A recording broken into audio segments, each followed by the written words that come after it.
Economía y Sociedad, por Max Weber, 103. Primera parte. Teoría de las categorías sociológicas. 3. Los tipos de dominación. 8. Colegialidad y división de poderes. 15. Colegialidad y división de poderes 3. Aquella circunstancia de la contraposición de los intereses estamentales entre sí puede crear ventajas al soberano, pues le permite realizar un juego de regateos y amagos frente a esos estamentos. Pues inciso K, pueden también designarse como colegiales a causa de su forma externa ciertas formas de asociación en las cuales se reúnen los delegados como representantes de intereses ideales, materiales o de poder en pugna entre sí, con el fin de dirimir mediante compromiso la contraposición de aquellos. Colegialidad de compromiso en oposición a la colegialidad de funciones y a la colegialidad parlamentaria de votación. El caso está presente en forma tosca en la división de poderes de naturaleza estamental, que solo por compromiso entre los privilegiados podía llegar a decisiones, véase enseguida.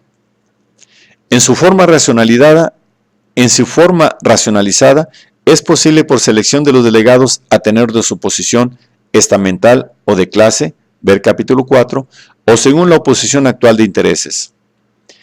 En semejante corporación, en tanto mantenga ese carácter, no puede la votación jugar papel alguno, sino alfa, el compromiso pactado por los interesados, o beta, el compromiso impuesto otorgado por el soberano después de apreciar las posiciones de las distintas partes interesadas. Sobre la estructura peculiar del llamado estado estamental se hablará luego con más detalle. Se incluyen aquí la separación de los brazos, lores y comunes. La Iglesia tenía sus convocaciones particulares en Inglaterra, nobleza, clero y tiers état en Francia. Las numerosas articulaciones de los estamentos alemanes y la necesidad de llegar mediante un compromiso, primero dentro de cada uno de los estamentos y luego entre los distintos estamentos, a una decisión, que el soberano considera a menudo como una propuesta no obligatoria.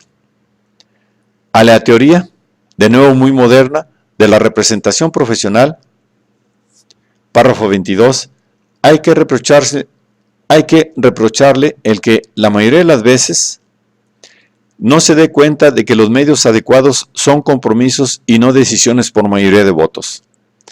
Dentro de consejos de obreros libres se tratará en los asuntos, materialmente, como cuestiones de poder económicamente condicionadas y no como cuestiones a decidir por votación. Inciso L. Finalmente, un caso afín al anterior.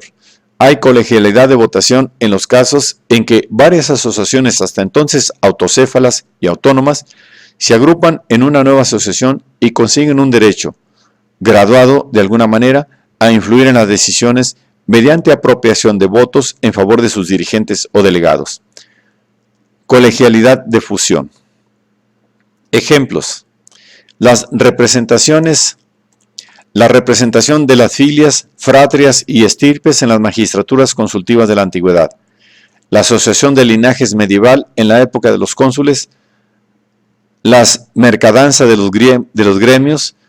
Los delegados de los consejos especiales en un consejo central del proletariado, el Bundestag o Senado de los Estados Confederados, la colegialidad de hecho en los ministerios de coalición y en los colegios gubernativos de coalición, máximo en caso del sistema proporcional, Suiza. Inciso M.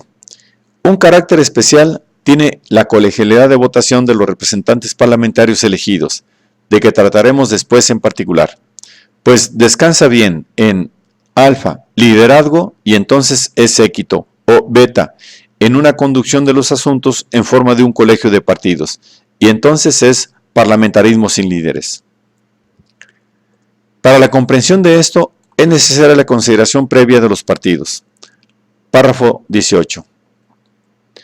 La colegialidad significa casi inevitablemente, fuera del caso de la colegialidad monocrática de casación, una traba a las decisiones precisas y unívocas y sobre todo rápidas, también en sus formas irracionales a la influencia del experto. Mas, cabalmente, Estos efectos no eran en todo adversos a los príncipes en el momento en que se introduce la burocracia profesional. Pero esto mismo les perjudicó luego a medida en que el tiempo necesario en la decisión y en la acción se iba haciendo más rápido. Dentro de las instancias directivas de carácter colegiado, la posición dominante del miembro director fue pasando por lo general de una preeminencia formal y material, obispo, papa, presidente del Consejo de Ministros.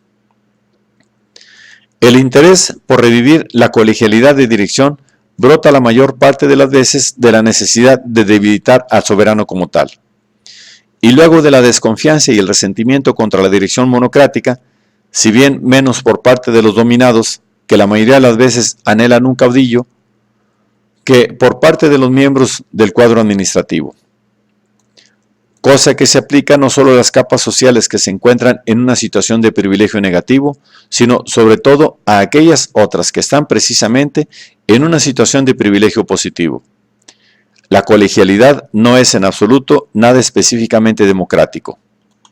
Allí donde las capas privilegiadas intentaron asegurarse contra la amenaza de las que se encontraban en una situación de privilegio negativo, trataron siempre, y tenían que hacerlo así, de impedir que surgiera un poder de mando monocrático que pudiera apoyarse en estas últimas. Por tanto, junto a la igualdad rigurosa de los privilegiados, de lo que nos ocuparemos en el párrafo siguiente, siempre trataron de crear y mantener magistraturas colegiadas con facultades de control y de decisión absoluta.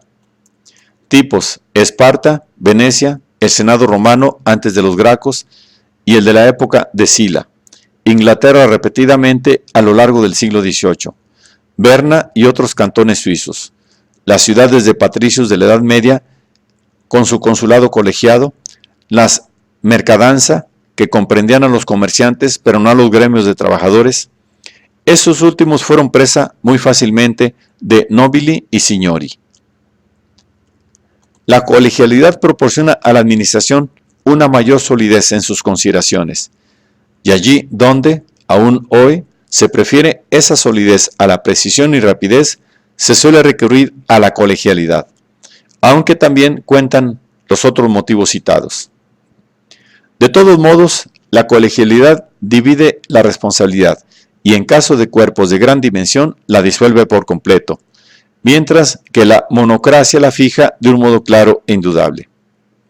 Las grandes cuestiones que exigen una solución rápida y homogénea se ponen las más de las veces, y con razón desde el punto de vista técnico, en manos de dictadores monocráticos cargados con la responsabilidad exclusiva.